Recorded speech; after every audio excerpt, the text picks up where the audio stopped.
conscient ou inconscient, c'est qu'il faut qu'il y ait une sanction derrière chacun de nos PV et derrière chacun de leurs procédures. Donc, haro sur le classement sans suite, haro sur les annulations de procédures, sur les relax, sur les remises en liberté. Il faut que la justice condamne et de préférence que la justice incarcère. Et comme on n'est jamais aussi bien servi que par soi-même, les policiers ont découvert qu'ils avaient un pouvoir d'incarcération. L'autre jour, je regardais la télévision, l'émission C'est-à-dire, ça portait sur la garde à vue. Il y avait le bâtonnier de Paris, il y avait deux hauts magistrats. Ils étaient donc en train dans un discours de convenu, parce que c'est une émission de convenu, il ne faut pas trop casser la porcelaine. Ils tournaient autour du pot, mais qu'est-ce que c'est cette explosion des gardes à vue? Qu'est-ce que ça signifie? Est-ce que d'un seul coup les citoyens sont rentrés en délinquance?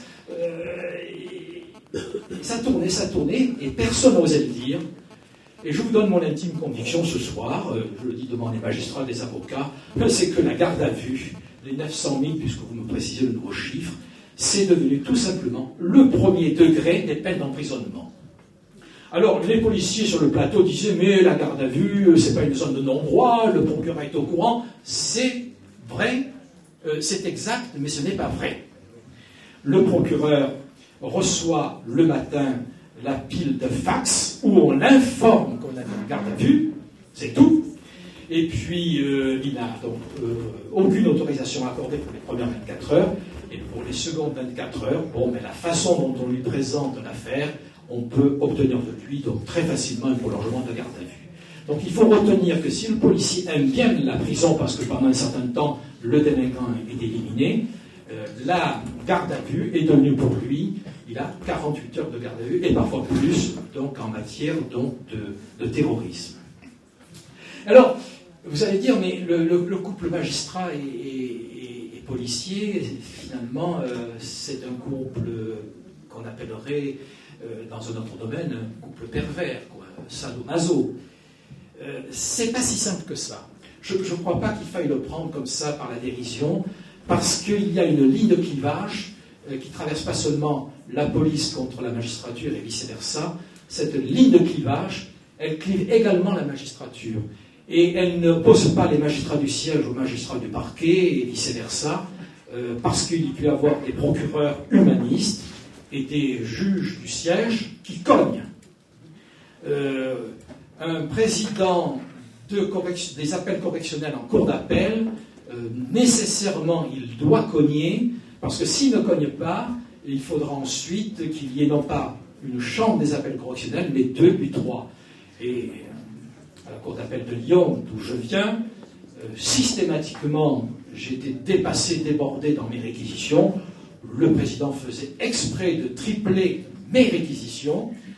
C'est vrai que dans ces conditions-là, il n'y a jamais eu plus qu'une seule chambre, puisque les avocats faisaient passer le message aux clients. Attention, c'est peut-être pas la peine de faire appel, vous risquez d'avoir 2 ou 3 fois ou 4 fois plus que vous n'avez eu en première instance. Vous voyez comment on rationalise les tâches et comment on fait des économies également, quoi. Alors, le clivage donc n'est pas entre magistrat du siège et magistrat du parquet, il est beaucoup plus profond. Je pense que sous le contrôle de professeurs de faculté qui sont ici dans cette salle, moi le clivage je le trouve dans la philosophie et la philosophie pénale. Elle est perceptible dès les premiers jours où on est réunis à l'École nationale de la magistrature après avoir réussi le concours. Dès le début, donc, on sent qu'on n'est pas tout à fait sur la même longueur d'onde avec le collègue très évolué qui vient également d'être reçu au concours. Pour faire bref, et que je voudrais dire qu'il y a 2 écoles qui s'affrontent, 2 écoles, une qui on appelle l'école positiviste, qui a irradié donc la pensée en Europe depuis le XIXe siècle, et qui, avec des hauts et des bas, continue en ce moment, et qui est peut-être à son paroxysme actuel. Et puis vous avez le mouvement de la défense sociale nouvelle, qui a une approche autre. Et donc, je dis 2 mots sur ces 2 écoles. L'école positiviste, c'est une école qui nie le libre arbitre de l'homme. Elle dit que le libre arbitre est un leurre. Les fondateurs d'ailleurs de cette école sont tous des déterministes ça vous rappelle peut-être quelque chose, qu'on est déterminé dès la naissance ou dès le premier âge. Il n'y a pas longtemps, le président de la République s'en faisait le chantre. Et donc il faut sanctionner non pas seulement l'acte délictuel ou criminel, mais l'état dangereux que présente son auteur. Et vous avez donc la preuve qu'actuellement, c'est l'école positiviste qui domine toute la pensée politique et la pensée dans la magistrature. C'est les peines planchées, c'est la rétention de sûreté issue de la loi du 25 février 2008, c'est le développement de tous les fichiers. Voilà, c'est l'école positiviste. Et puis, vous savez, la défense sociale nouvelle qui était incarnée par Marc Ancel, haut magistrat de la Cour de cassation, qui est une école que je résume en une phrase. Les mesures qu'elle préconise, qu'il s'agisse des peines ou des mesures de sûreté, doivent être prises au bénéfice indiscutable de celui qui en est l'objet, le délivrer du risque de tomber ou retomber dans la délinquance en assurant sa meilleure adaptation au milieu dans lequel il doit vivre, la meilleure protection de la société, la plus rentable et la plus humaine, ne consiste-t-elle pas à réaliser par les moyens les mieux adaptés à la personnalité du sujet cette réadaptation. Voilà. Inutile de vous dire que cette école est donc dans le creux de la vague. Alors, à ce stade-là, vous avez été attentifs, j'en suis à encore... Bon, j'ai encore 20 minutes, merci. J'aurais fini dans les temps. Puisque nous en sommes donc à... je vais vous proposer un petit jeu. Le jeu du quiz. Je vais vous lire les écrits d'un haut magistrat, qui n'est pas très loin de chez nous, et je vais vous dire si son écrit relève de l'école positive ou de la nouvelle défense sociale. Voilà ce que ce haut magistrat écrivait dans un livre paru en 2001, en raison d'une... Alors je vous dirai d'abord dans quel clan il faut classer donc, cette phrase, et puis je vous demanderai de qui s'agit-il. Voilà.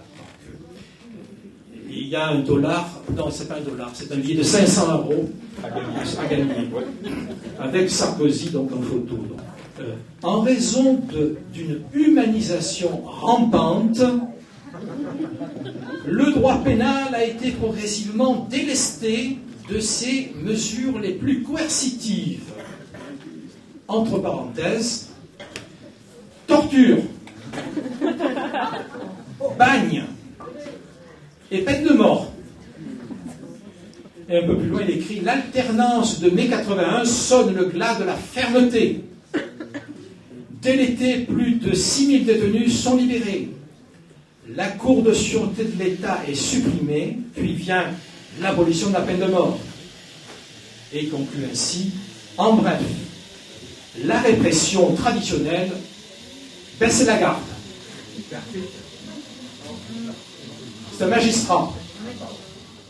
Ce magistrat-là a été nommé procureur général de la Cour d'appel d'Aix-en-Provence. Et maintenant, grâce à cette pensée hautement philosophique et très humaine, il vient d'être nommé procureur général près la Cour d'appel de Paris. Voilà, vous avez gagné les 500. Son nom. Non, peu importe. C'est-à-dire qu'il devient le numéro 4 de la magistrature, et comme quand on est procureur général à Paris, il suffit d'attendre, et il finira donc procureur général de la Cour de cassation, et il finira sa carrière comme numéro 2. Vous voyez que quand on fait carrière à la magistrature, il faut choisir l'évolution, suivant que c'est l'école de la défense sociale nouvelle, ou suivant que c'est l'école positive, pour pouvoir faire carrière. Voilà. Moi, j'ai pas eu de chance, j'ai tout fait faux tout le temps.